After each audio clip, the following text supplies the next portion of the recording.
लगा आपके बयान?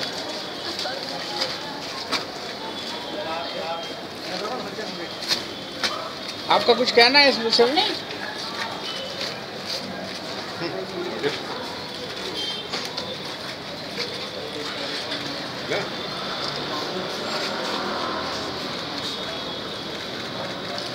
अरे लोकेश, ओ लोकेश, इनको कोट दे देना, कोट पहना ले, उसकी फोटो डाल देना।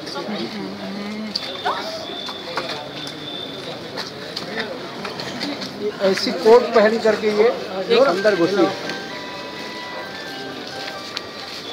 मैडम, राजेश भैया, राजेश भैया,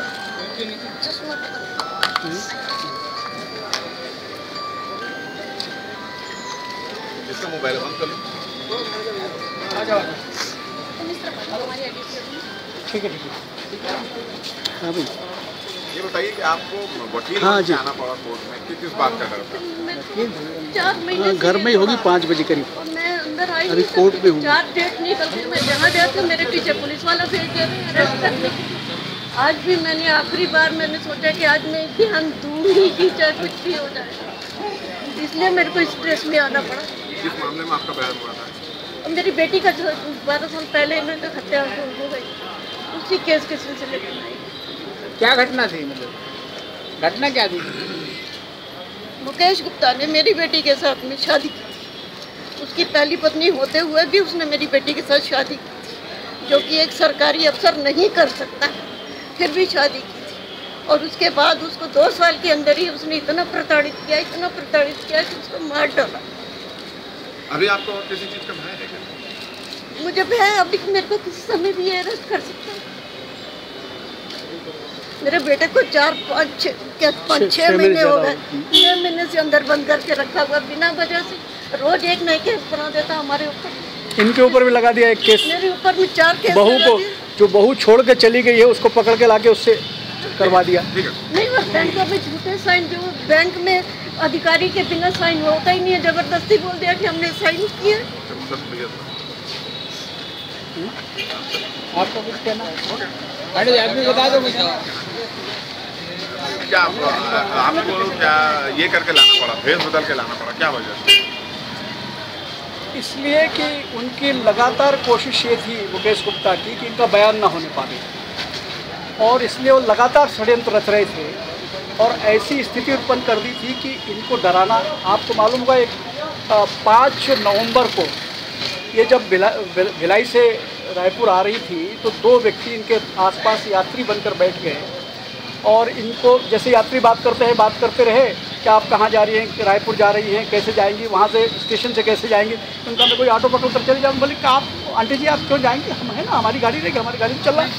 तो ज़बरदस्ती 2 लोगों ने इनको बैठा करके सिविल लाइन थाने में गए। वहाँ पर कोई श्वेता सिन्हा और कोई राकेश भट्ट, इन 2 लोगों ने इनको धमकाया कि भाई मुकेश गुप्ता के खिलाफ आप अपना मामला वापस ले लो, नहीं तो तुम्हारा बेटा तो जेल में सड़ रहा है, तुम भी सारी उम्र जेल में सड़ जाओगे। उनका मुझे सोचने का समय दीजिए, तो आपकी गलत केस बनाएंगे इसके ऊपर, और इतने केस बनाएंगे और केस बनाना शुरू कर दिया, एक के बाद एक। तब इन्होंने अपनी जान बचाने के लिए भाग कर चली गई।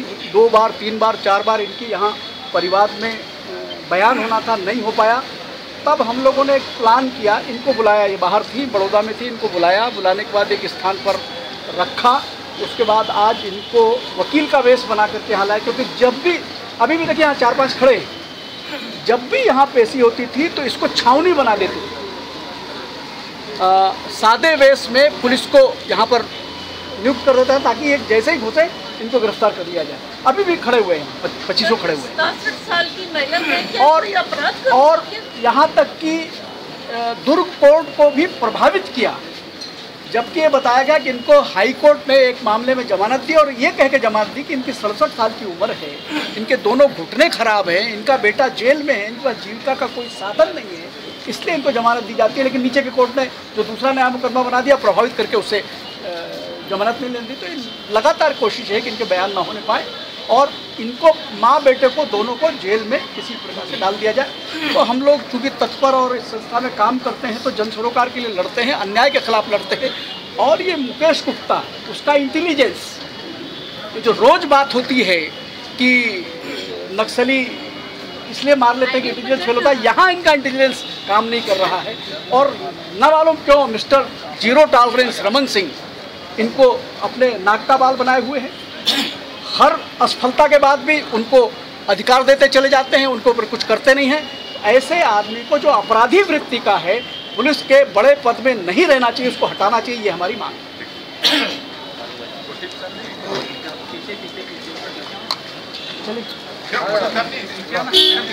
चले गए मैडम एक मिनट, मैडम एक सर 2 मिनट निकल जाने दो भैया गाड़ी को।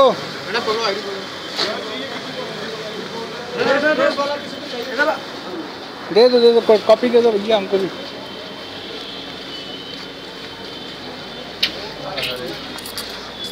दो ना कॉपी।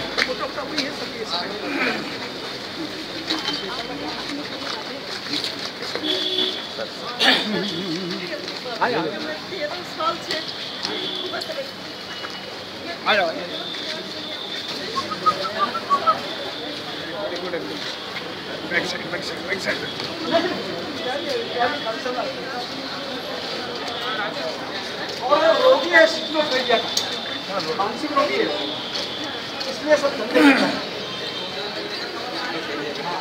एक तो दूसरा विवाह करने के बाद ही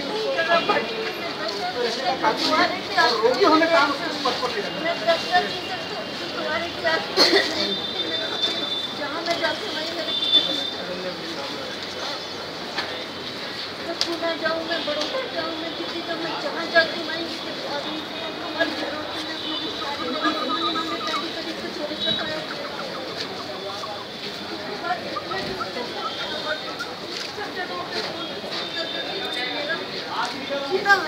लड़के से मिलने के लिए वहाँ से ढूंढ जाते हो। दुबई में इनकी बिटिया रहती है, उसको परेशान करते हैं। घरों में नोटिस लगा दिए गए हैं। तो बताओ हमने क्या अपराध किया? कुछ भी तो अपराध नहीं किया। तो मेरी बेटी को मार दिया, ऊपर से हम ही भुगत रहे हैं।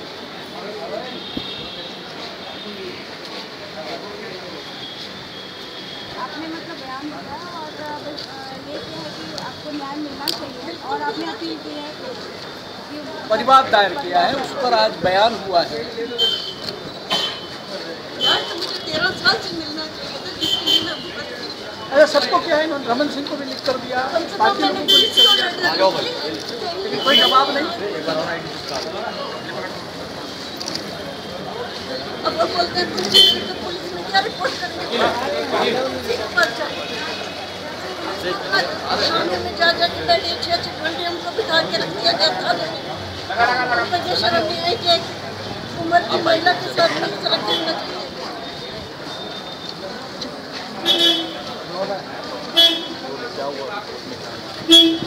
श्रीमती मिक्की मेहता ने 17 अक्टूबर 2013 को मनीष कुमार दुबे की अदालत में एक परिवाद पेश किया था और उसकी तय हुई थी कि 7 नवंबर 2013 को इनकी गवाही होगी उसमें। लेकिन उसके पहले मुकेश गुप्ता का षड्यंत्र चालू हो गया।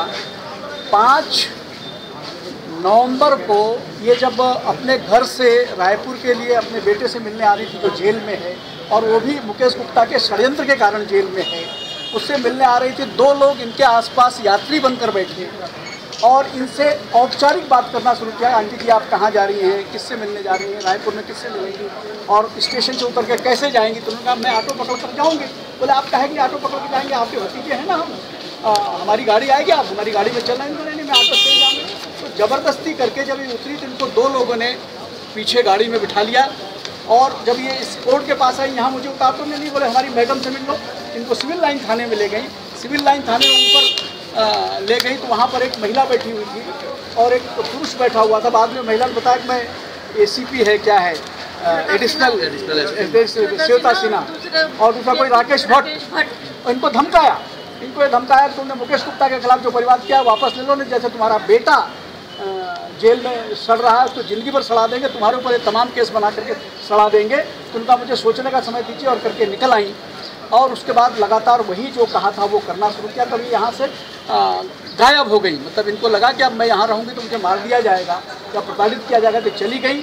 और लगातार एक के बाद 2, 3, 4 पेशी हुई। और जब पेशी यहाँ पर होती थी इनके बयान के लिए तो आप लोग देखेंगे कि यहाँ पर छावनी बना देते थे इसको। साथे पेश में अभी भी आपके इस प्रेस कॉन्फ्रेंस में 2-4 लोग खड़े हैं। तो ये मुकेश गुप्ता वहाँ झीरम घाटी में क्या हो रहा है उसकी चिंता नहीं है, उसको इनकी चिंता है। और ये व्यक्ति लगातार षड्यंत्र कर रहा है। इन्होंने इनकी बेटी से शादी किया, IPS होने के बाद एक विवाह होते हुए उसने दूसरा विवाह किया। यही उसके कदाचरण है, उससे हटा देना चाहिए।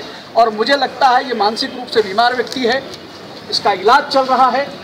अब न मालूम क्यों mister zero tolerance Raman Singh उसको अपनी नाक का बाल बनाए हुए, जिसने भारतीय जनता पार्टी के 28 अप्रैल 2001 को 32 लोगों के हाथ पैर तोड़े थे।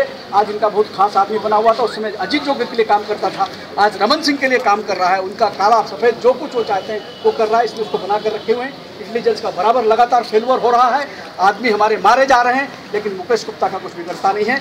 और आज हम लोग इनके साथ तत्पर वाले सारे लोग इनके साथ इसलिए हैं, हम जन सरोकार के लिए लड़ने वाले लोग हैं, अन्याय के खिलाफ लड़ने वाले लोग हैं, इसलिए इस अन्याय के खिलाफ हम इनके साथ खड़े हुए हैं। अपना परिचय ढूंढ लेंगे।